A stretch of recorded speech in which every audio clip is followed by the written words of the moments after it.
Welcome to Sports Saved My Life. My name is Clayton Freck, and I'm the CEO and founder of Angel City Sports. We know the power of sport to change and in some cases save lives.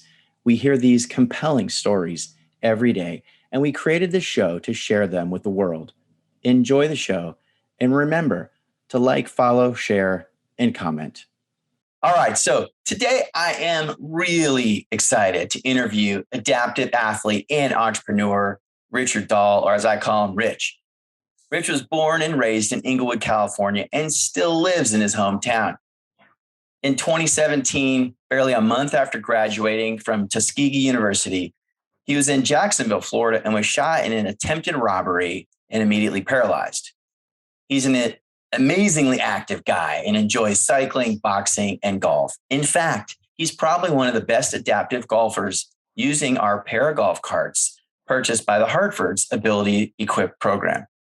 He's a hardworking entrepreneur, does pop-up stores to promote his lifestyle brand, Walking Rich. I need to get a set of those sweats, man. He's a great mentor to others going through spinal cord injury.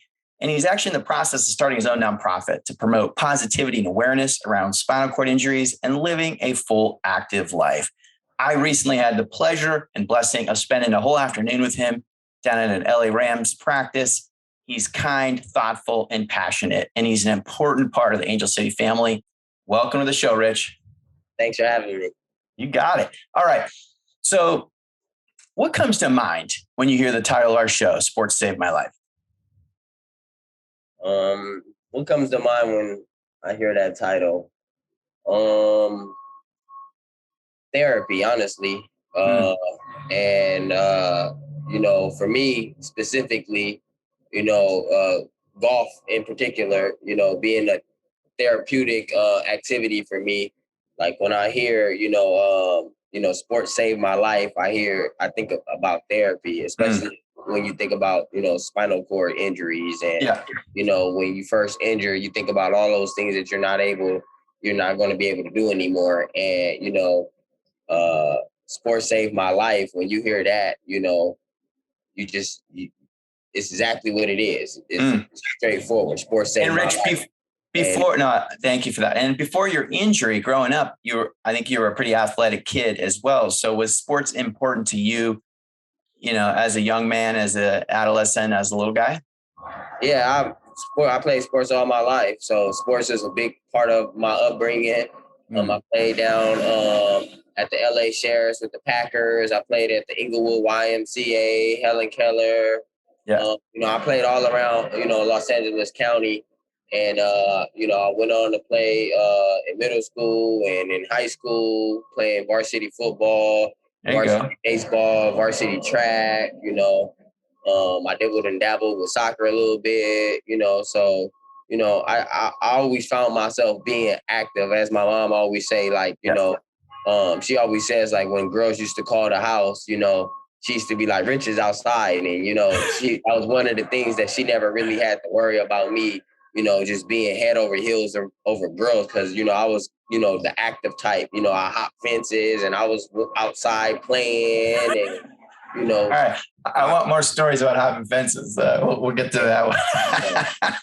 All right. Give me one sentence that describes you. Relentless.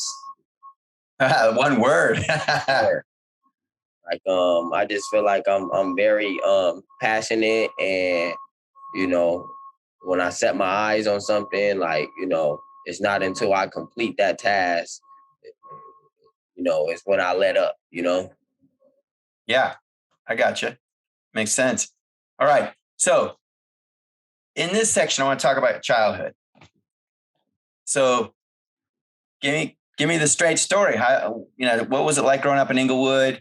What kind of kid were you? What was the family structure, parents, siblings? You get in trouble? Give me the real deal. It was hard growing up, you know.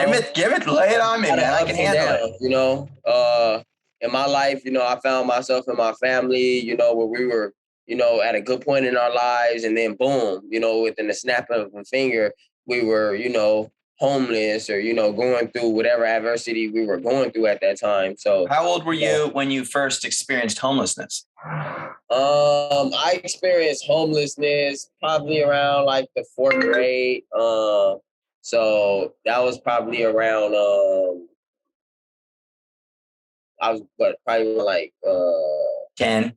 Right, probably about 10, 11 years old. Yeah. So you know, it was tough, man. You know, having to go to school with, you know, more fortunate kids, and you know, where were you living at the time? Did you find a shelter, or did you crash with some friends, or what happened?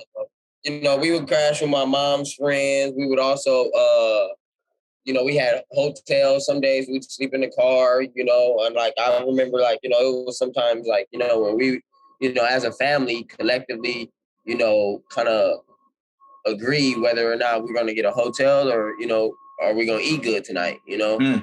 So, you know, it was rough, you know, but like when I look back on it, you know, now, you know, it taught me a lot, you know, it showed me a lot, and it gave me a perspective that a lot of kids around me didn't have, you know? And at that time when I was younger, it was embarrassing, and, you know, you have something that you didn't want to talk about and you didn't want people to know.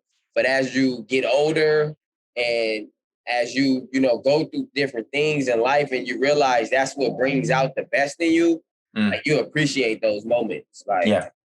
What was at that one, and maybe there were other moments of homelessness, was there a trigger? Did your mom or dad lose a job, or what was the trigger? Yeah,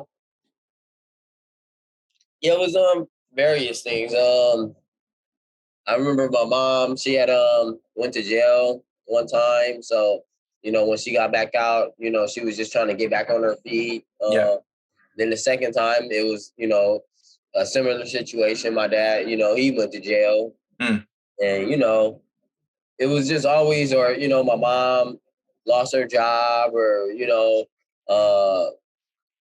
rent being too expensive here in LA, you know, and just, you know, like I just remember, like, even just like being in the, you know, being a kid and having to put our stuff in storage. And I remember I used to collect baseball cards, and like my baseball cards got put in storage because we couldn't just, you know, carry them around. It was so many.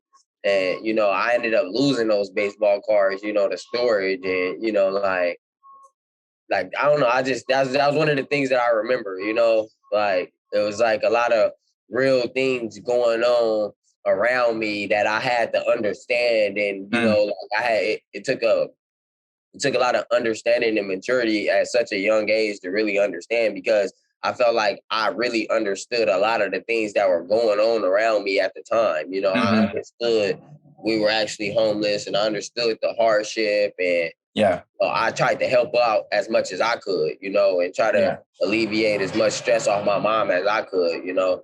And that's kind of how, you know, I kind of got into entrepreneurship, you know, and that's kind of, you know, how I got my hustle. You know, my mom, you know, she called me Richie Hustle growing up, you know, because I would sell waters, M&Ms, man, I'd sell anything, you get what I'm saying? Just, you know, to help my mom out, you know, so. That's fantastic. So before we leave the homeless topic, how many times did that happen where your family was, you know, without a roof over the head? Probably around like, it's like 2 times, and probably over the course around like a year and a half, 2 years, like. Okay. So, but it was started in 4th grade, so it was like 4th, 5th, 6th grade. Those are young years for you. Yeah, yep. And it wasn't until, you know, my dad, he's like, he plays a very important role in all of our lives. You know, he's like, so it's like when you take that piece of the puzzle out, the whole puzzle falls apart, you know? Yep. So like literally once he came back, I think he did like 14 months. Once he came back, he literally got things back. back going. You know, he's an entrepreneur himself. He's a financial advisor. So, you know, he got things going. He got a stable roof over our heads, got us some stability, you know, in our lives. And, you know, we just started building up from there. And, you know, now my parents just purchased their first house, you know, down in Sacramento. So, you know, it's been a long time coming, but like I said, it's been filled with ups and downs. And now, you know, in life, now when we go through those downs, they don't even feel like downs anymore, you know? Yeah. We've been through so much. Like it's cool to hear you talk about how the learnings you got and how you had to kind of grow up quick. Cause I often say disability forces our kids to grow up quicker. In your case, you didn't have a disability, but some homeless challenges and sounds like some poverty. They create that same grit in you. And it's funny because I actually like did a lot of volunteer work growing up at like my godmother. She worked at Ability First down on like 79th and Crenshaw.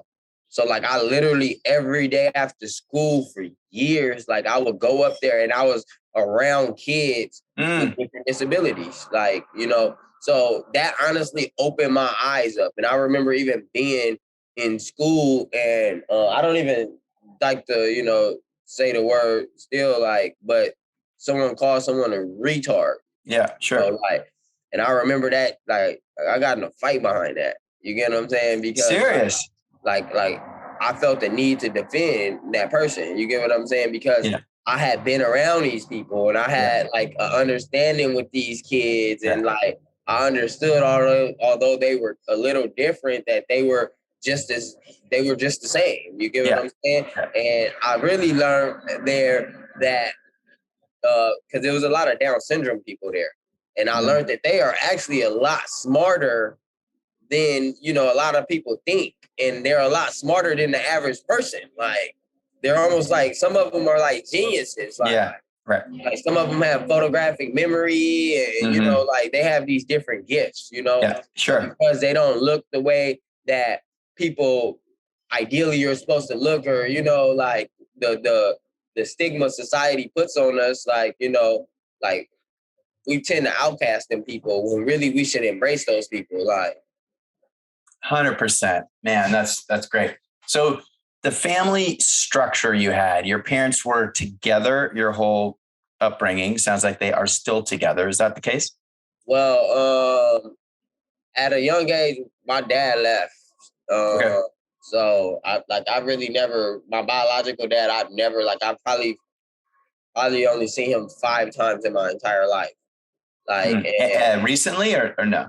Back when you were young? The last time I seen him was kind of like when I was in college and I was trying to like reestablish a connection, but I felt like, you know, I was just doing too much and I was putting in too much effort. And then, you know, I had told myself like, you know, I was an adult already, you know, those father figures, you know, I had father figures already in my life at that point, you know, Mr. Connor, my dad, you know. So the man that you call your dad now is actually a stepfather or stepdad? Yeah, that's but you know, he's been around since probably around like the 4th grade. Like he's been around probably around the 4th grade.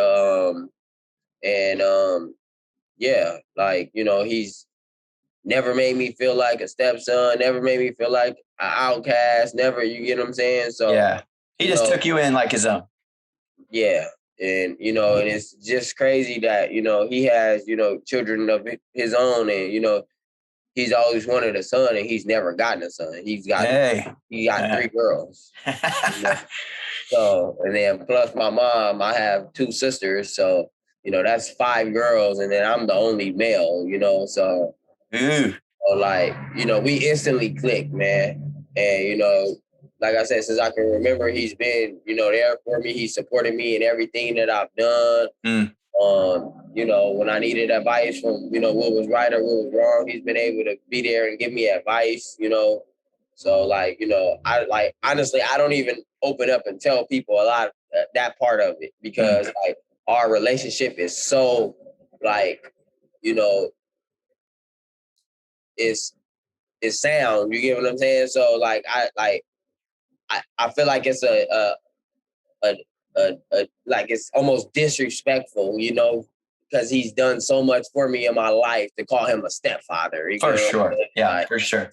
And I think that's pretty common where when I got hurt, like, he told my mom, he's like, Rich got hurt. She fell out. He was like, get up. Like, you got to pack your bags. He's like, I booked you a flight. Like, you got to go down there. You got to take care of him. He's like, I'm going to be coming down there every month. Like, my mom spent 6 months in Jacksonville when I first got shot. Quit her job, like, dropped everything that she was doing. All right. So that's really beautiful to hear your relationship with your dad. It really shows how important, having a male figure is for young men coming up. You got 2 younger sisters then, I'm assuming? I have 2 older sisters and then, 3 younger sisters. Oh, 3 youngers. Okay. So 2 older kind of half sisters, right? And then 3. My 2 older sisters are my full sisters. Oh, they're the full sisters. Okay. 3 younger are my half sisters. Yeah. Gotcha. Okay. Yeah. Got it. Lots of girls, man. I love it. It's all good. So, what kind of kid were you? I know you said a little bit earlier, you're pretty sporty, but, were you doing well in school? Did you get in trouble at some point? Just give me one good story about getting in trouble, if you ever got in trouble. I had behavior problems growing up. I talked a lot in class, like, I was active, like, in class as well, but I had a lot of potential. And fortunately for me, a lot of my teachers was able to see that potential. And instead of them, pushing me away, like, they pulled it out of me. You get what I'm saying? Like, my teachers didn't allow me, like, they literally sat me down. Like, I remember one of my teachers, Mr. Dufour, like, like, I remember he used to, and I still have connections with him to this day, like, and I remember he used to take me outside when I was out, like, and he used to literally tell me and be like, Richard, like, what are you doing? Like, why are you acting like that? You're better than this. Like, you know what I'm saying? And, he used to give me one of those speeches, like, all the time, like, Dude, that's fantastic. Were there other challenges that you faced growing up that you feel like you learned a lot from? Yeah, most definitely. I felt like when I got involved in gangs. Okay. And I felt like I was just like I'm so multifaceted. Like, I'm an athlete, I'm a college student, I'm a businessman, I'm a gangbanger, like, so, like, when I got involved in it, like, I was in this environment where, only so much of me fit in this environment. You get what I'm saying? Just like the college environment, only so much of me fit in the college environment. Yeah. Like, that's in every aspect of my life, even in business. Like, like, I'm only so much of me is good at business. You get what I'm saying? And it's because I think it's just, you're going to do it your own way. You're going to do things differently and uniquely. It's all rich. Yeah. And I just feel like all of these different things, like these melting pots of things make up who I am as a person and how I move. You get what I'm saying? And normally, like, for most people, like, you see college students, like a person who's a scholar, they're a scholar. They like to learn. Like, I'm not a scholar. I don't just like to learn. Like, like, I'm not just a gangbanger. I don't like to just run the streets and do bad stuff all day. Like, nor do I like to sit in front of a computer and run analytics on the business side of things all day. Like, so even for me now, even with me running a business, I find myself doing, like, I have to be like, all right, I'm done with the computer. I fried my brain. Now I have to go downtown and actually do that footwork and do those things that, like, just to keep me sane. Like, cause like I say, like I'm multifaceted, but, going back to your question, like, I feel like gangbanging really taught me a lot, But how old, describe that process. Cause you and I talked a little bit about this at SoFi Stadium. And I honestly think at times you can see how there's just really different Americas. Yeah. Because I grew up a suburban kid, didn't have any exposure to that world. And so I think this is really powerful to hear, that journey. So how old were you when the gang, the gang banging started? Well, I was always involved in it. Like, well, let me say it, not say involved. Like, I was always surrounded by it. Mm-hmm. You know, all of my life. Like, I literally grew up right there in the bottoms, like in the Crenshaw Mafia's hood. And you know, I moved all around Inglewood, from the NHPs to the CPFs to the Center Parks to, you know, I lived everywhere. So you're moving into different gang territories, but it's everywhere. Yeah, I went to Henry Clay. Henry Clay is the feeder for all of the Rolling 100 Crips, all the Rolling 90s, all the, so like that's why even like now, like I know so many different people because from both sides, is because I did 4th, 5th, 6th, 7th grade at a Crip school, 8th, 9th, 10th, 11th, 12th at a blood school, you know? And that, so this blood Crip thing, you know, because I'm a California kid too, this thing kind of surfaced in the 80s as a thing. And so in your experience, it's still there. There are still block by block, school by school, community by community that are controlled by the two different sides. You can't go to certain schools because of where the area that they're from, you know? So that still exists today. Yeah, most definitely. You know, things have definitely changed. You get what I'm saying? You know, it's different scenarios where, you know, kids are able to go to these different schools that they weren't able to go to before, you know. So it's better, but it's still there. You can't.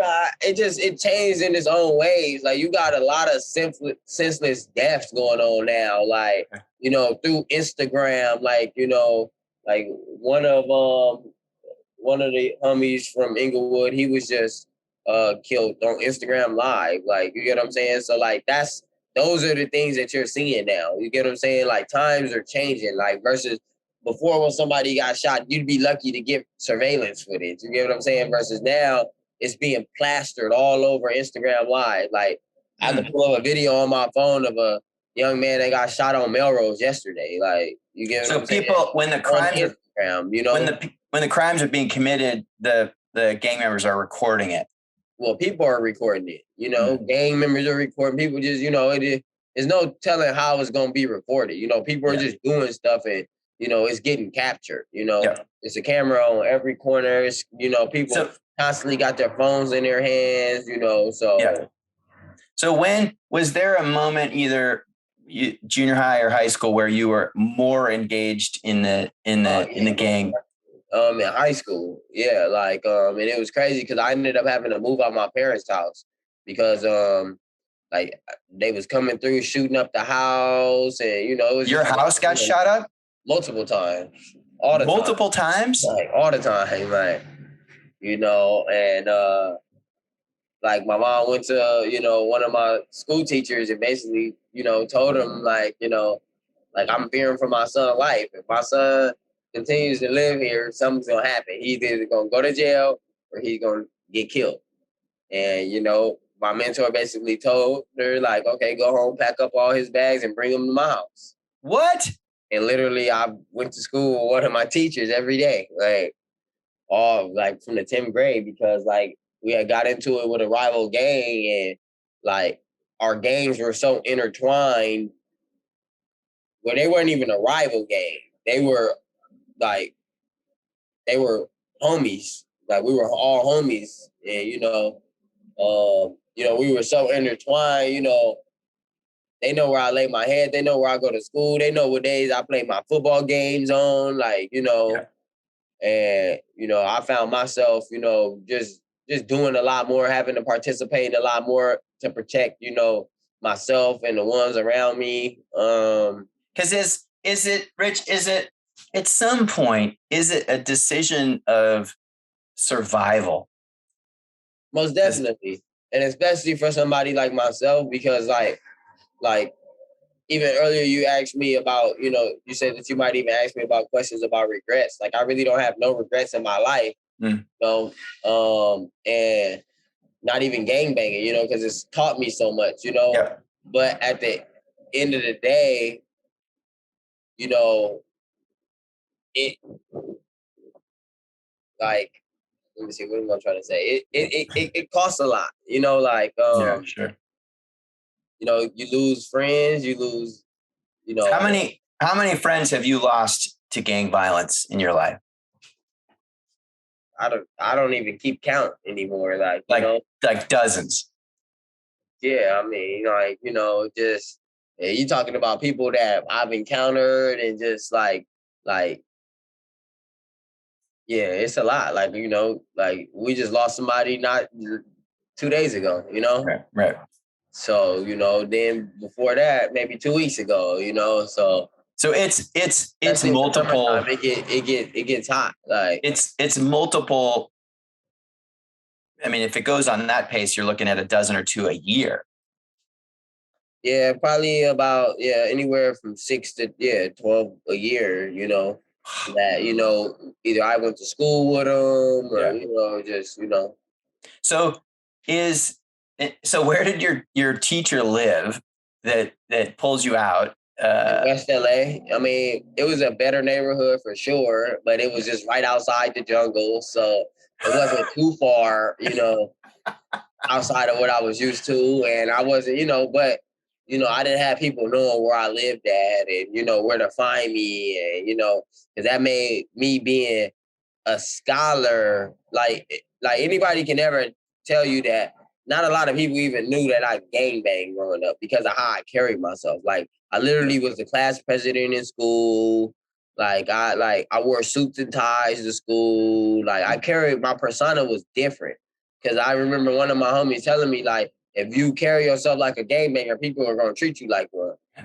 And so I always had like a skateboarder type of swag, you know, like if you knew, you knew. Like if you knew that I was bad and I was involved in all of this, like you knew. But if you didn't, I was playing a role. I was a good student. I was a good kid, you know. So this experience of you living, you know, it's like you have multiple personas. That's what I was saying. Like I'm multifaceted. Like I was literally living 4 different lives. Like I would go to school and be the class president. Then I'd stop that role, literally go to football practice, be the captain on the football team, stop that role, go home and chill with the homies on the block.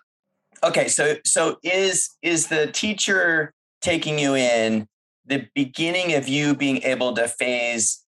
I know you said once you're in a gang, you're always in a gang. You kind of don't really get to leave officially or formally, but you were able to sort of some breathing room, you know? You get to change your role, right? Well, not necessarily, but it gave me some breathing room as far as like when I woke up and I opened my door, the homies wasn't outside. And I didn't have to walk past the homies when I went to school. Then I didn't have to come back at, 8:00 at night and then pass the homies again, say what's up. Oh, they like, oh, come chill with us for a sec. You know what I'm saying? Like, it gave me some breathing room. You get what I'm saying? Like, it allowed me to be somewhere and, the homies like, hey, man, don't come over here right now. This just happened, your house got shot up, whatever. Like, versus like me being there. Like, And did your house, once you relocated, were your parents safe? Did the house get shot up again? Or it was good? Things start, smoothing out for sure. But I guess, if there was some people outside hanging out, something might have happened. Yeah. But, it stopped all the like, my house would get shot up and there was no one outside. Right. They're trying to get you. Well, they just pulled up and just shot up the house. Like, you get what I'm saying? Yeah, like they weren't really trying to get anybody. Like, if you're trying to get somebody, you got to put in a lot of more effort than that. Yeah. But, they just, it was more of I guess a scare tactic, Mm-hmm. And before we leave this topic, because it's so fascinating for me, it's just such another world, which I'm really appreciating that you're sharing, is you said that it was another gang that was sort of connected to yours. So they knew you really well. Yeah. But it was guys. Like, one of the guys dated my sister growing up. Yeah. Oh my gosh. Really? Like these guys sat on my couch and, we were all kids, Yeah. Yeah. But you were just a kid from the wrong side of the street or the wrong gang. I wouldn't say the wrong side because I was more so from the right side. So like, but it took, sometimes in life, and that happens, like, even when I left middle schools, like, a lot of those guys that I hung out with every day, like, like we see each other in the streets now and it's just like, what's up, bro? What's up? Yep. Like we try not to like, cause it's like, because that's the other side. That's the other side. Yeah. And I'm not about to do nothing to him. You get what I'm saying? Like, so I'm gonna just, keep it minimal. You get what I'm saying? Yeah. Yeah. For my sake, his sake, everybody, you know what I'm saying? Just keep it minimal. You get what I'm saying? Gosh. So, and it's just because like you looking at it like, I'm a blood, he a Crip, and but I got love for this dude. You get what I'm saying? And I remember, we when we was at Henry Clay and we was playing basketball on the blacktop, and you get what I'm saying? Like, yeah. So, well, your ability to do that transition between the sides in Inglewood and then, the academic, the athlete, it's pretty cool. You're almost like a chameleon that's able to, find his way and find, community and get connected in these back to just disabilities as well. Like I felt like that, like being a disabled individual, being a disabled person, like that's a character. You get what I'm saying? Totally. It's a big character, right? Able to adapt in the way I was able to adapt is because like I'm not just one person. Like, I feel like that's what makes it hard for people is that people are just one person. Like they just know this one thing. And when you know that one thing, like you don't know change, versus me, I know 10 things. I know change very well. Change is my best friend. You get what I'm saying? So yeah. Like, and I feel like that's like one of the things even in life when people can realize that change isn't a bad thing and that everything around you is changing yourself, things are growing, your hair, and nothing looks the same as it did yesterday. You get what I'm saying? I'd like to take a quick break to show you how you can get involved as a volunteer with Angel City Sports. Are you interested in supporting Angel City Sports? We're seeking volunteers to help organize clinics and events, as well as support our athlete outreach efforts, marketing and media, and even fundraising and development. All skill sets and backgrounds are welcome in support of our mission to provide free adaptive sport opportunities for children, adults, and veterans with physical disabilities or visual impairments. For our younger athletes, we welcome you to join the Angel City Youth Leadership Council. Middle and high school age students are eligible to join the Youth Leadership Council, where you will learn about the disabled community by working side by side with our athletes and acquire important skills such as teamwork, leadership, philanthropy, and event management. To sign up for our volunteer newsletter and stay up to date on all upcoming opportunities, visit angelcitysports.org. So, before we leave the gang topic, is there a part of you that wants to work towards finding peace between the gangs, and because you know both sides and you're a victim of gun violence, and is that a piece of where you would think about putting some of your energies going forward, or has that thought crossed your mind? I know, is it a problem that can be solved? I have no idea. I would probably put my energy into just doing for people, no matter what side you're on, whether you're a Crip or a Blood, Hispanic, I would put my energy towards that because trying to untie, like you said, like this has been going on since the 70s and the 80s. Yeah. So you're talking about almost, 50 years of, of this going on. And then when you're talking about like it goes back even further than that, like just how gangs interact with like how it's not even like all Bloods aren't even cool anymore, but that all stemmed from like like even how like, you know, like Black people, how we interact as, you know, a whole. Now I feel like a lot of it stems from slavery. You get what I'm saying? So we're fixing a lot of 400 plus years of wrong teaching, of mental abuse, and you know, it's PTSD. People have PTSD from this thing, from these things. And while I wasn't, you know, forcibly, you know, involved in slavery, it's passed down from generation because like I'll put it in perspective like this. Like if you ever seen like how like a African American or like, you know, just how Black people, you know, like how we discipline our children, like it's very aggressive. Yeah. You get what I'm saying? And that aggressiveness stems from, you know, fear of your kid getting in trouble, you know, from the slave owner. If he does something wrong, you would discipline him so the slave owner wouldn't have to discipline him. Yep. You're trying to teach your kid right from wrong well before it even gets to the slave owner. You get what I'm saying? Yep. And there's a sense that you have to trauma. You get what I'm saying? Then there's a sense that you almost have to overcompensate to send a message to make sure it doesn't happen in front of the wrong person. Right. So let's use that as a jumping off point to a conversation about racism in America and what you have grown up and seen with your own eyes and experienced, because you really gave me a lot when we spent the day together. And again, I just keep coming back to, I feel like there really are different Americas that we're living in. And I think it's really, it could be really powerful to sort of hear your perspective on that. And what have you seen from, you know, with your own eyes? I mean, honestly, like being here in California, like, you know, we see racism with the police and stuff like that. Like,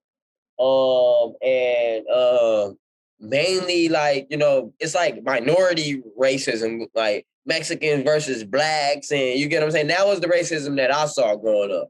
Like, you know, so in Inglewood, the Blacks did not intermingle with the Hispanics, the Mexicans.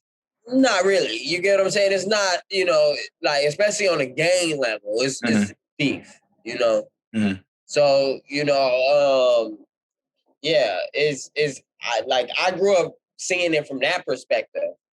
Like, you know, it wasn't until I went to Alabama, you know, and went deep south where, you know, I walked into Chipotle in Auburn and people dropped their forks and like people were getting nervous and like, you know, and seriously, these were white people, like, because in Inglewood you were mostly surrounded by African Americans. Just imagine like right now it's a lot of gentrification going on in Inglewood, so you see a lot of white people in Inglewood now. But like imagine being a white person in Inglewood, going to Morningside High School, living in the bottoms in 2003. Like that was like didn't happen. Probably fear for your life. Like you didn't want to walk down the street. You weren't comfortable. Like, you know, versus now you see white people walking down the street in that area. You get what I'm saying? Like, so it was like, I think it all stems from just like an exposure thing. Like, you know, it's not until you're outside of your box. Even when I was outside of Inglewood, I'm like, wait, people out here dress different. They talk different. Like, you know, like what, like, why are you talking like that? Like, you know, and he like talking like what? Like, you know, and it was that Southern accent that I was speaking of, you know, but I didn't really think of other people having accents. Yeah, I seen the movie ATL, but I didn't put it together. You get what I'm saying? Like, it wasn't until I went to Alabama that I was like, wait, people are different. Like, you know, like what gangbanging is to us, it doesn't control, like these people over here, they get to wear whatever they want to wear and, you know, they get to say whatever they want to say and like, it's cool. Like, that's not the culture over here. Like, you get what I'm saying? So then that just opened up my perspective about, you know, it just being different people in the world. Like, you know, just like, you know, it's different. Like I'm African-American. And then when I went to Alabama, I seen people that looked like me, but they were totally different. You get what I'm saying? Oh, so that told me that there was difference even in one culture. Like, you know what I'm saying? Like, yeah. So yeah, that makes sense. You know, it wasn't until, like I said, I went down to Alabama and, you know, you walk into Chipotle and people dropping their forks and, you know, people are acting weird and, you know, you like this is racism. Like, so did you feel racism growing up when you dealt with the police then? Is that where you mostly saw it, or did you ever see it at school? And I also want to revert back to this. I feel like racism is everywhere, but when I went deep south, I felt like it was a lot of what's the word? Prejudice. Like, it was a lot of that going on. You get what I'm saying? But as far as like in Inglewood with the police, oh, most definitely, man. Like Inglewood police they like the most aggressive police, like in LA County, like top, hands down, one of the most aggressive police in LA County. They gonna pull up on you, put the car on the sidewalk, throw you on the gate. They gonna profile you out here for just walking home. Just walking home, like, you know, and I dealt with a lot of that growing up, you know, and I think it was like I was telling a friend of mine who was Hispanic, and I was like, bro, like, it was hard for me growing up. Like, I was getting chased by the Hispanics, by the blacks, you feel me? Like, they didn't know what I was. By the cops, by everybody. Yeah, he looked black. He like, you get what I'm saying? Like, I was getting chased and I was getting into altercations with everybody just because I'm mixed. Like, from a glance, I might look Hispanic to somebody who don't know what a Hispanic look like. You get what I'm saying? Like, are you ethnically mixed? So you are part of. I'm Thai, Hawaiian, and black. Say that again. I'm Thai, Hawaiian, and black. So like, my mom's Asian. Gotcha. So, you know, like, you know, I was getting, like I said, I was getting it from everywhere. You get what I'm saying? From the Mexicans, from the blacks. Like, you get what I'm saying? Once the blacks came, I'm like, oh yeah, this is what it is. Okay, all right, cool. Like, but you know, I even had to deal with that. You get what I'm saying? So, dang. All right, so let's move into the Tuskegee period of your life in college, and you know, real quick, just tell me how important. I know you felt the racism down in the South and everything, but you know, just generally speaking, for your development as a young man, how important was Tuskegee? I'm gonna speak on the racism in the South. Like, racism is big in the South, but Tuskegee is a black town. Mm-hmm. So literally, like you're not even gonna see white people there. Really, it's that it's that white people in Alabama are not going to Tuskegee. So you felt when you got there, did you feel, what was that first feeling that you got when you went to Tuskegee? I was like, what the heck is this? Like, I seen tumbleweeds and it was just dirt and rock rolls and it was trees for miles. I'm like, oh my gosh. Like, it was a shock to me, you know, like, I never visited Tuskegee. I never had the opportunity to visit Tuskegee before I went, you know. I just had the opportunity to go. I had so much going on in my life. I was like, you know what? Like, you don't take this opportunity, you're going to wish you did. You get what I'm saying? So I just took a leap of faith and I just got on a plane. Like, I was 17 years old. My parents put me on that plane and I left. Like, and I went down there by myself, checked into my dorm. And, you know, I didn't like it at first. It was too slow. What? Oh, because you're used to the city. Yeah, because I was a city boy trying to do city boy stuff in the country. And that is never going to work. But once I started to adapt to my surroundings and I started doing country stuff in the country, you know, I found, you know, different things to do to occupy my time. All right. So what are city things and then what are country things? Give me a sense of that. Like, in the city, we do like senseless things out here. Like how we go get food and we just make a whole day up out of nothing. Like, you know, like in the country, you cannot do that. There's really nothing to do. Like, you know, here you go to the, you know, go brunch and then brunch, you know, you can go to the beach and the beach, you can go to a bar, you cannot do that in Tuskegee. So like you can't even get gas after 9 o'clock, right? In Tuskegee. So what's the things shut down earlier, I guess. So but what's a country thing that you had to learn to like? Hunting, like shooting guns. Seriously? Yeah, like open carries, like people carry guns out there. It's just open carry. People walk into the Starbucks with a gun on their head. Like it's just regular. Like out there, it's illegal to conceal your weapon. Okay. You have to wear it on the outside. So if you don't have your concealed carry and they find your weapon under your shirt, that's illegal. You have to show your weapon. Yeah. That's trippy. And right, especially coming from Inglewood, that's got to be like, I'm like, bro, he got a big gun on his hip. Like, I'm like, bro, like, so, all right. So if you got pictures, I also rode dirt bikes a lot. Like that was big out there. Like, if you got pictures of you hunting or riding dirt bikes, send them our way for the YouTube version because I want to see that. Yeah, most definitely. I got some pictures of me riding some dirt bikes and stuff like that. Yeah. So, all right. So you learn to adjust. You get through college. You've graduated recently. You're down in Jacksonville. Share with me what happened that night where you got shot. And, let's talk about that rehab journey because I know that's not an easy journey. Well, I woke up like, any other day. Are you on break? Like you're on like holiday down there? I had just graduated. So you're just partying, hanging out? Yeah, I just moved down there. Oh, okay. Yeah, so I just moved down there. I was helping my cousin with his marketing work, and I was on DJ. I was also in bartending school because I was a hospitality management major. So I wanted to. You're down there hustling. You're doing your hustle. Yep. So I figured that I could just go give me a bar job Thursday, Friday, Saturdays, Sundays, and I always wanted to do the brand thing, but and I also wanted to DJ, but I feel like all of that goes hand in hand. Being a DJ, having a brand, I always wanted to do that, but so I was like, I'll chase my dreams Monday through Thursday, and Thursday, Friday, Saturday, I get to, I'll be in a bar setting, I get to make some money, and I was doing that, and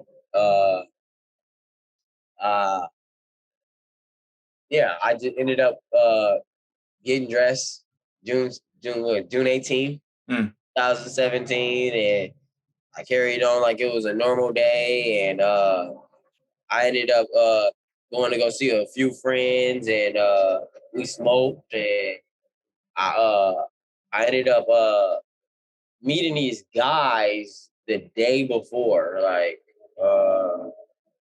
they were from down there. And, me being from Cali, everybody want to know, about, weed, and, weed's legal in California, this, that, and the other.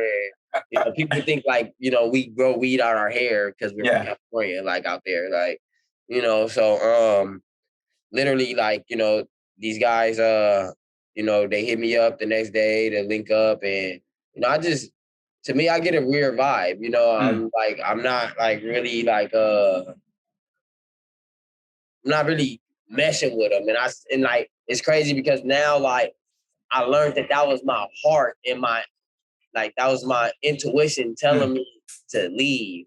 Like at that time, I didn't know how to follow it, and I didn't know like what that feeling was like, instead, like I said, like out there, carry and stuff is like open carry, and the weapon laws are different out there. So instead of me listening to those instincts, like I just clenched my gun a little harder, and like long story short, those guys ended up trying to rob me. Like but you were carrying. Huh? Yeah. You were carrying. Yeah, and I remember one of the guys tried to take my bag that was in the car. It was in my passenger side door, and he opened the door. He tried to take it out, and like me and him are wrestling for it. And I tried to grab my gun, and then I was getting ready to fire on him, and then I was like, he's like, "Give it up, or you're gonna get bust." Like that's what he kept saying, "Give it up, or we're gonna bust you." Like I'm like, "Are we wrestling?" And then I see the other guy, he's running up with another gun. Well, he has the gun, and he cocks it. Oh. As soon as he cocks it, I'm like, I just let the bag go. And then I tried to throw the guy out my car, like, you know. And then in that same instance, I'm trying to put the car in drive. And then I'm trying to like drive right to kind of like not hit him, but, you know, trying to bump him out the way. Like, you know, I'm trying to like basically distract him in a way to where he can't just fire off on me. You get what I'm saying? And then I ended up whipping right and whipping left. And I ended up like trying to like go down the street. And that's when I heard the first shot. I heard the first shot and I ducked. And then like after that, like I think I got hit with the second shot or I might have got hit with the first shot that I heard. And then, you know, like my ears went numb and I didn't hear nothing else. They started ringing. Well, my body went numb, my ears started ringing, and then my legs started like standing me up in the car. Like, and I remember like trying to like duck down, but my head was almost touching the ceiling. Like, whoa. Like I was literally standing up in the car. And then after that, like, the guy ended up, he kept firing. And I kept going. And then I'm like immediately I knew I was shot. Like, I'm like I literally said the F word. I'm like, F, like, he shot me. Like, so then I'm like, all right, you know, I'm touching, you know, I'm not bleeding too bad. I'm like, all right, slow down, Rich. And then I tell myself to slow the car down. But then I hear the engine of the car is still roaring. So I'm like, or not slowing down. I'm like, something not right. And I look down at my leg, and my leg is like literally got the pedal to the metal, like. And you couldn't feel it. And I couldn't feel it. And I was like, that's when I realized I was like, I guess it dawned on me that I was paralyzed, I guess. Like, and I put the car in neutral and I turned. And I was like burning rubber, and I ended up smacking into another car. And I put the car back in drive, and you know, I remember just driving down the street, and, you know, I had hit that car, so my car was kind of messed up. And then I remember seeing kids on the side playing and stuff. I'm like, man, they don't even know what's going on. Like, what time of day was this? It was like 1 o'clock in the day. Oh my gosh. Right. I'm like, they don't even know what's going on. And I'm just driving. And I'm like, I ended up going for like 5 blocks, and I'm like, just go home. And I'm like in my apartment, it was like a roundabout. I remember my parking was like on the 6th floor. Yeah. I had to go up this big old ramp and then around and around and around and around and around. And it was sharp turns. So I remember telling myself, like, I'm like, how are you going to get in the parking lot structure? Yeah. Like, and I was like, don't go home. Like, just pull over. So I just pulled over. And I called my cousin and I told him, I'm like, yo, bro, like, these dudes, they just tried to rob me, bro. They shot me. Like, and he's like, what? He like, go to the hospital. And then at that point, like, I couldn't, because like I couldn't move my legs. Like, I already stopped the motion of the car. Like, so for me to get the motion of the car back, it was more dangerous than it was smart. You get what I'm saying? So I'm like, he like, call the ambulance. And then I ended up telling him, like, I'm gonna call you back. And then I ended up calling my other friend. And then I'm like, yo, where you at? And then she was like, you know, I'm at home cleaning up. I'm like, yo, I need you to come pick me up right now. Like, she's like, okay. And then, you know, because I'm from California, LA at that. We don't really like the ambulance. We don't really depend on them, because like, you'll die out here, you know, depending on the ambulance. On top of, I went to school in Tuskegee, so you don't depend on the ambulance in Tuskegee either. Serious? Yeah, the ambulance, you will die in Tuskegee. Like, my friend was shot one time in Tuskegee. He died out there. Like, it just took him so long to get there. He probably out there like 40 minutes to an hour before they finally got. So you knew you had to get yourself to the hospital one way or another. Yeah, I mean, but I knew that I was okay as well, because even my cousin knew. I told my cousin, I said, bro, like, I'm barely bleeding. I'm like I don't feel like, I feel fine. Like, I don't feel like lightheaded or like I'm about to go or anything. Like, and then I was like, I'm good. Like, and, you know, I remember like, you know, she pulling up and she was trying to like help me into the car. And I was like, nah, like, she couldn't pick me up because I was a lot bigger at the time. I was probably like 160 pounds. Yeah. And then she was like, I'm like, just put me down. And then I remember like army crawling on my arms to the car.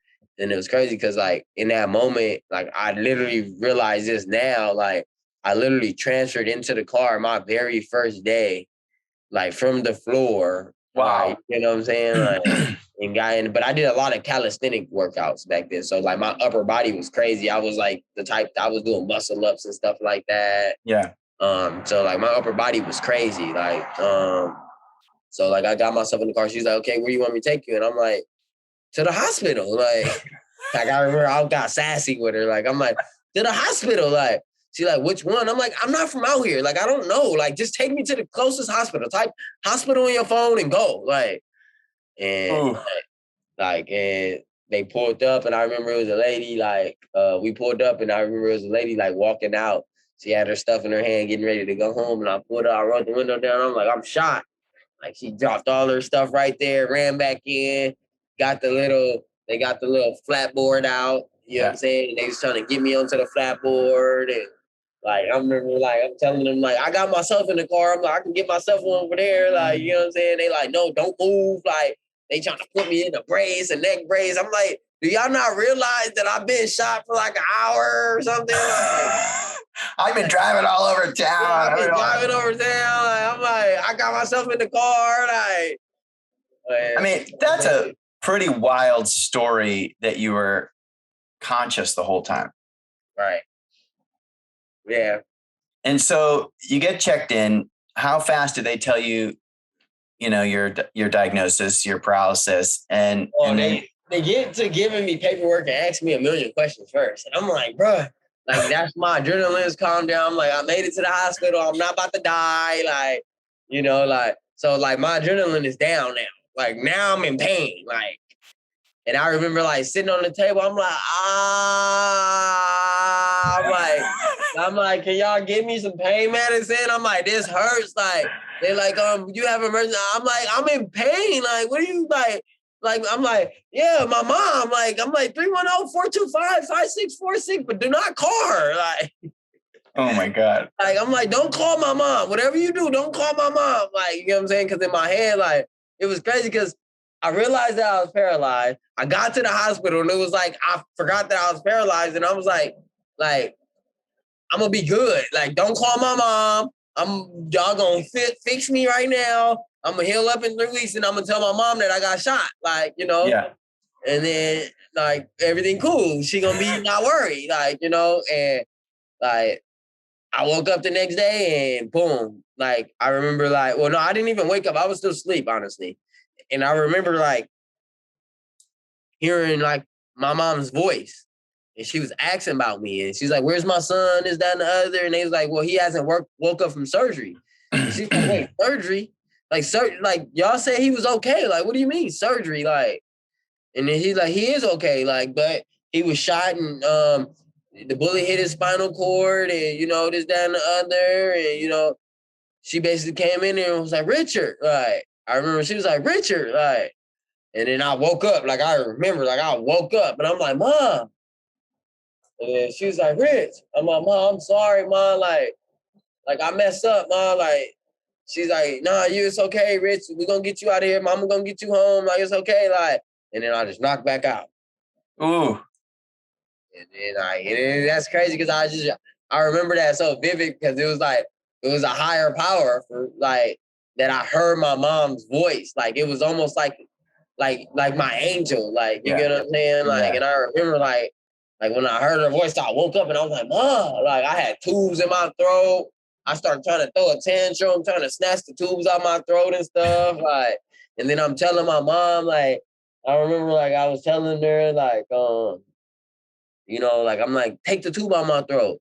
And I'm like, it's gagging me, take it out my nose. And she's like, Richard, I can. And I'm like, Mom, like, check it out. Like, and she's like, Richard, you're gonna get me in trouble. Like, it was like, and I was just, I was in there, I was acting up, man. Like, like I was on all them drugs and like, I realized what had happened, but through the whole anesthesia thing and everything, like everything had to come back. Like, you get what I'm saying? Like, well, there's a word for it. It's a term called Icu Psychosis. So it's sort of this place that you can get if there's a lot of drugs, and your memory might not be perfect. It was like I couldn't even remember exactly what happened. As vivid as I remember it now, at that moment I couldn't even really tell my parents and stuff like what had happened. Like, yeah. I mean, so it's a pretty common thing. Okay, so you mentioned earlier after this, you stay in Jacksonville for 6 months. Your mom comes out and is helping you through the rehab process. Just give me a sense of, kind of how rehab went for you, and what was your mindset going through that period before you got to come home? I remember rehab. Like, I remember I did like 2 weeks in the hospital, and then they literally like wheeled me over in the wheelchair to Brooks. It was connected to the hospital that I had just so happened to go to, and it was crazy because it was a blessing. Like, it was like one of the top spinal cord research facilities in the world. Like, in the nation. Where you randomly ended up? Yeah, when I told her to type in hospital, that she took me there. Like, she almost took me to a spinal cord facility. Like, wow. Like, and yeah, so I remember going over there and they basically moved me into my room where I was going to do inpatient. And I remember just wanting to go home so bad. Like, I just wanted to go home. Like, yeah, and not want to be in there. Like, and I remember waking up that first day at rehab and they had like this list from like 6 a.m. to like 3 p.m. And they like, you have to do this, you got to do this, you got to get up, you got to go do 3 therapy sessions. And then you got to go down there and work in they had like a gym, and like they was basically like, I had all this, like I had a whole itinerary from eating to music therapy, to occupational therapy, to physical therapy, like speech therapy. Like, oh my gosh. So what was the level of your injury, and are you a quad or a para? I'm a para, and my level of injury is a L2. My Asia test was, I think it was Asia C incomplete. L2 Asia C incomplete. Yep. Okay. So yeah, so I remember just that next morning, 6 a.m., like they got me out of bed, and I remember just being in a lot of pain and not really wanting to get out of bed, but me knowing that it was something that I had to do. And from the very first day, like I just put everything into my physical therapy. Like, I didn't even want to do occupational therapy. Like, I actually got into it with the occupational therapist like a week or two in, because I almost fell in the shower.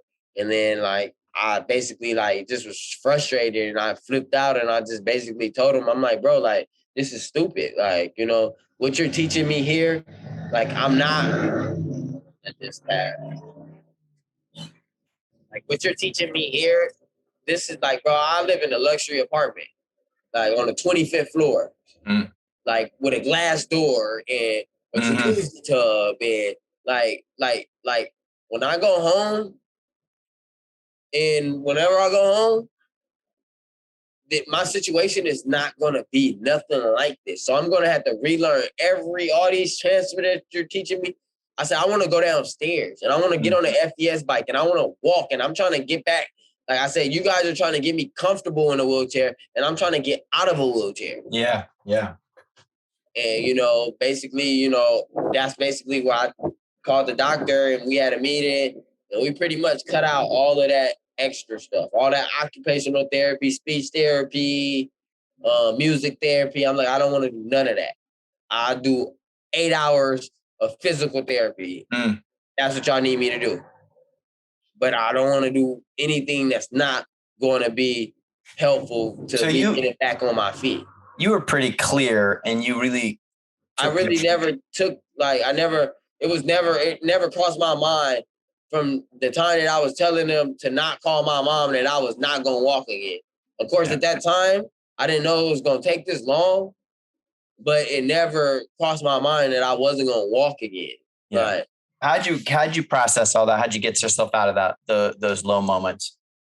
It was something that I kind of worked up to. Like, I just sat there as long as I needed to, and I finally I got tired of sitting, and I wanted to get up and go into the living room and do different things. And then I used that to, go downstairs and, take a walk. And then I used that to go out and go to a Jacksonville Jaguars game. And then I used that to go to the club. And then it was like I built up on everything. I didn't just try to just go full-fledged and have this big, wonderful day, the first day out. I just tried to do one little thing for 30 minutes or 10 minutes or 5 minutes and it just, it built up a tolerance to my pain. I was able to manage my pain. It gave me a solution to manage my pain, as well as it gave me things to occupy my mind. And that's when I realized that, an idle mind is a dangerous thing, because some of the thoughts that was crossing my mind and, the place I was at in my life, it was all because I was sitting there and I was reflecting on those things that I wasn't able to do. Yeah. And I was literally beating myself up and I was literally I was depressing myself, and I always tell people who's newly in the wheelchair, I know it's hard, but just get up and get out and just try to experience and that's the first step into realizing that you can do it. And then everything else, it just comes naturally. I really felt myself, I looked up and I seen myself enjoying things again. And, I ended up, finding myself, back in a happy place and, with Walking Rich and Wheelchair Gang and talking to people. And, I found a new purpose and, people look at me for, different advice and, people, are inspired by the way I move. And, that also feeds me and I just realized energy is real. You get what I'm saying? And, you got to keep a positive energy about yourself always. So before we slide into sport, what do you tell a 22-year-old, kid that acquires a spinal cord injury that's in the hospital? What are your words of wisdom for them at the very beginning of that journey? Life goes on, and, to not let this situation stop you from living your life full-fledged, Yeah. Of course, things are going to be different, but you can do any and everything you put and set your mind to, You're going to have people out there that's going to tell you that you can't do this and that you can't do that. And you literally got to put your pants on and you got to show them what it is that you can't do and what you can do. And, it's not until I literally fall and I almost hurt myself is when I'm like, okay, don't do that again. You cannot do that. Oh yeah. So you're pushing your own limits and making sure a lot of people, they just look at it and they I can't do that. Yeah. So you don't even know that everything around us is so powerful. You don't even know what can happen within you that can make you capable of actually doing that.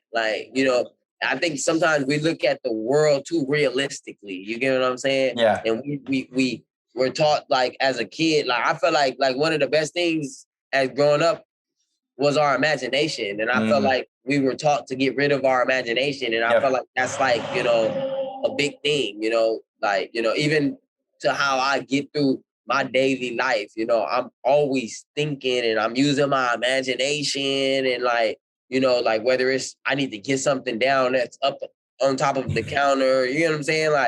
I'll take a towel and I'm sitting there whipping the towel and and it works, bro. You one last question before we talk about golf, because I really want to hear your experience in golf. But give me the plan with the business with Walking Rich. What are some of the goals that you've got for the business? Honestly, one thing that I want to do is open a store. I have a van already where, I'm doing a mobile store where I do mobile pop-ups and stuff like that. Yep. So, one of the goals is, to open up the actual flagship store as well as just continue to push our e-store Because like right now with technology and social media, like, you know, that stuff goes a lot further than I can, you know? Yeah, for like, sure. I can only talk to so many people and but, you know, with technology and social media, you know, you can use those tools to your advantage to help push the brand and to help reach more people. And, you know, like, you know, it doesn't require me to have to be there or, you know, like I said, I can only do so much and I can only push the brand so far. So, yeah. All right, let's talk about sports. So when did you find adaptive sports more generally? And then talk about the moment that you found golf. Well, my boy D Witt, he was trying to get me to come out to the Angel City sports clinics forever. And, you know, I was telling him like, bro, I get out there. But I just had a lot going on in my life, therapy, just trying to But get at some point, do you get out to the Triumph Wheelchair Sports Festival? Yeah, I did get out there.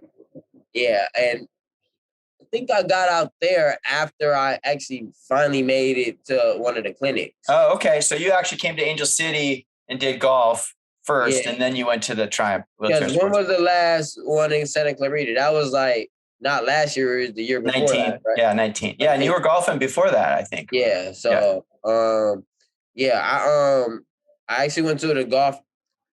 I believe the very first golf one I went to was when they was filming the Airbnb. Yeah. And they was doing a commercial for Airbnb, and you know, I kind of you know, it was kind of a cool experience, you know. Yeah. And I met Dave, and you know,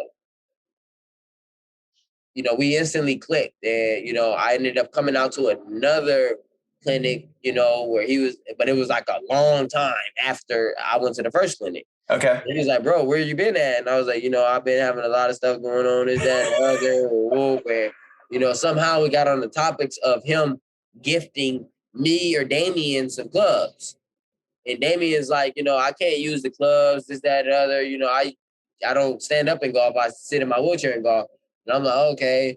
He's like, well, do you want them, Rich? And I'm like, you know, he's like, if I give you these clubs, are you going to use them though? And I'm like, you know, I'm not one to really waste things. Like, you know, I was like, if you gave me some clubs, I think that would encourage me to use them. So he's like, all right, bet, I'm going to give them to you. And he was like, wait, matter of fact, come next week and I'll give them to you next week.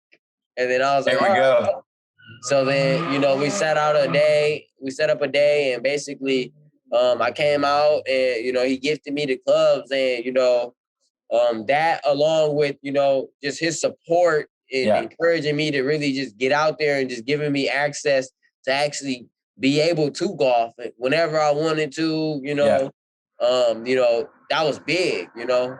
Well, he tells me the story, and for any listeners, we're talking about one of our golf coaches, David Kulamater, who more importantly than being one of our coaches is actually our host for our golf clinics down at Westchester Golf Course. And we have 2 of our Paragolf carts are stationed down there. And he tells me the story that, Rich, you just go in there on your own, dust that thing off, jump in it, and take it out to the driving range or wherever you're going. He doesn't even need to be there anymore. So to me, like, that warms my heart, because it tells me, you know, you're kind of moving into a whole nother level, and you don't need that whole support system, and that you're good. You can go golf. And now we got to figure out how to get those pair of golf carts in every golf course around town. That's a whole nother story, but at least, you know, Westchester, that's where our carts are. Yep. Yeah. So, I mean, it's been times where the carts are like this, and I had to climb over the back of the cart to get into it, to bag it out. So describe what the Paragolf cart is. Hopefully you can send a photo in of that so people see it in the front end of the YouTube version, but describe it for people that maybe haven't heard of a Paragolf cart. What a Paragolfer is basically, it's like a wheelchair, basically, in a sense, that allows you to stand. It's more so a cart. It's a mix between a cart and a wheelchair. Sure. And it's a 3-leg. It's a 3-wheel device, and it basically allows you to stand up and actually get into a full golf position, just like a professional. Like, you know, even though you're paralyzed, or, you know, people have other mobility issues. Yeah, exactly. So, and if you take like my body position, like we've done it, and put it side by side like the professionals, and it's like literally the exact same position. So talk to me about your longer term goals in golf. What do you want to achieve with golf? I definitely want to compete on a national level.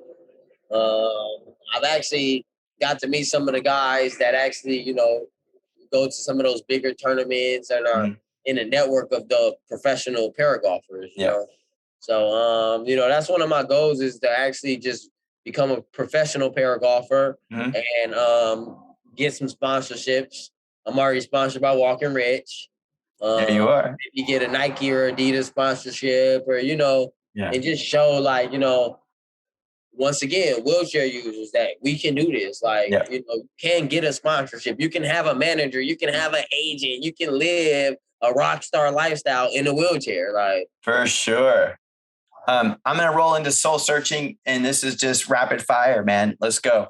We're about to land the plane here. So what's a fun or interesting fact that I don't know about you? A fun or interesting fact about me. My birthday is September 3rd, and that's 9/3. Well, I was born in 1993. So that's cool. You put those numbers together, it's 9393. That's pretty rad. I like that. What's your disability taught you? Say it again. What has your disability taught you? Oh, my disability has taught me patience because I am one of the most impatient persons that you'll ever meet. And I am still impatient to this day. But, every day, constantly, and for the last 4 years, my disability has taught me patience. And, even those times when I'm not trying to be patient, like I just find myself just trying to make things like flow. You get what I'm saying? So that I'm not waiting around and spending a lot of time doing things. Because like I tell people in wheelchairs all the time, we're already in a wheelchair. You're already moving slower than everybody else around you. So we have to outthink people. Yep. And we have to, beat people by the way we move. You get what I'm saying? Yeah. Like, makes sense. Makes a lot of sense. What have you learned from your mistakes? What have I learned from my mistakes? Well, I've learned that everything happens for a reason. When I first got put in a wheelchair, I was wondering why? Oh my God, why did you allow for me to finish, college and then put me in a wheelchair? One thing is because with all this nerve pain and everything, I wasn't going to be able to look at one of those textbooks. Like, so he was like, he allowed me to finish something that I set out to do. And then once I finished that, I think he was like, I need you for something. You're not living out the lifestyle that I need you to live. Like, you're not living the life that you're not living out your purpose. So what is your purpose? What is your purpose? I feel like my purpose is to inspire people. And I feel like, God's blessed me with the ability to inspire people just by living my everyday life and just being me. And I feel like that's something that I've always wanted. I never wanted to act. I never wanted to put on a persona and be this person. Like, I just want to be me and people, love me and are inspired by, the way that I move and, just for being me, Yeah. Yeah, that makes sense. All right. At the end of the show, I give you the microphone to wrap it up. Either life philosophy, and I'll shout just out. Go back on that. One thing is because I remember living a lifestyle where, I wanted to be all these different people. You get what I'm saying? Like, I still wanted to be myself. Don't get me wrong. But like, I was trying to be. Yeah. You know what I'm saying? So it's a blessing when, like, walking rich, I'm walking rich, but I don't try to be walking rich. Like, it's just something that God put on me. You get what I'm saying? And it's like, no matter what I do, it's something that I can't shake. And that's why, like, literally I eat, breathe, sleep, walking rich. And it's because no matter what I do, I can't shake it. Like, and just, moving forward, I just want to, if there's any wheelchair users or anybody with disabilities, or even if you're not going through disability, because, there's mental disabilities, there's people, just that go through things that disable them, that's not actually physical, and, want to encourage people to keep pushing. If you're in a dark place in your life, I've been there, and if you keep pushing and you keep fighting, there's light on the other end of the tunnel. And that's not, people, I feel like people say that all the time, and they haven't reached that light. And I feel like, coming from a dark place, like, living out my life, and I have so many more accomplishments ahead of me, but I feel like I've reached that light, because I'm thoroughly happy. Like, I do things every day that, I've always wanted to do. Like, I'm living and leading the life that I've always wanted to live. So, like, that's very important for me, man. Like, because I remember, like I said, I remember 2017, 2016, 2015, 2014 with me trying to figure out life. Like, I'm like trying to put thought into life, like, and like for me, just to be able to be in a place where I don't really have to think, I just literally live in the moment. And so people ask me, like, what are you going to do for your birthday? I don't know what I'm going to do for my birthday, but I'm going to do something. And like last year, like I said the same thing. And next, I was in Cancun, and I was I dove into the Gulf of Mexico, and I was jet skiing and running boats. And it was a wonderful experience. And it was something that I didn't plan it. My friend was like, bro, you trying to go to Miami? I'm like, bro, I'm done doing things that I've done before. I've been to Miami 50 times. Yeah. Like, I'll go to Mexico. He's like, all right, man, I'm going to call you back. He's like, call me back. Can you leave at 9 o'clock in the morning? I'm like, yep, let's do it. And we left. We wouldn't have the time of our lives, Damn. I love that. Like, I just encourage a lot of people to lead that life, like, to indulge and just go for it. And, don't put a lot of thought. Yeah, bad things might come out of it, but, in every, loss, and, there's a lesson. In every, in every lesson, there's a blessing, so, although sometimes it may hurt, me getting shot, me being in the wheelchair, those are things that hurt me, and it put me through a lot. But at the end of the day, there was a lesson and there was a blessing out of that. So 100%. All right. Final question, which is, where can our audience find you on social media or the web? Well, you can find me on the web. If you type in Walking Rich, you'll see my documentary, Walking Rich, A Story of Perseverance. And as far as all my social media handles, they're all at Walking Rich. That's Twitter, Facebook, Instagram, just Walking Rich, ING Rich. Yep. So I appreciate you, having me on here. I had a great time. Man, no, I'm supposed to tell you thanks. Listen, so grateful for your time today. It was, to me, just an amazing conversation. I'm really grateful for your vulnerability and sort of sharing some of those experiences you had growing up, as well as your disability journey. And I know our audience is going to absolutely love this show. So just thank you from the bottom of my heart. Check out next episode, which features Rob Balukas, a close friend, mentor, and coach with Angel City Sports. He's a triathlete who didn't always think of himself as an athlete. And next year, he's heading to the Kona World Ironman Championships.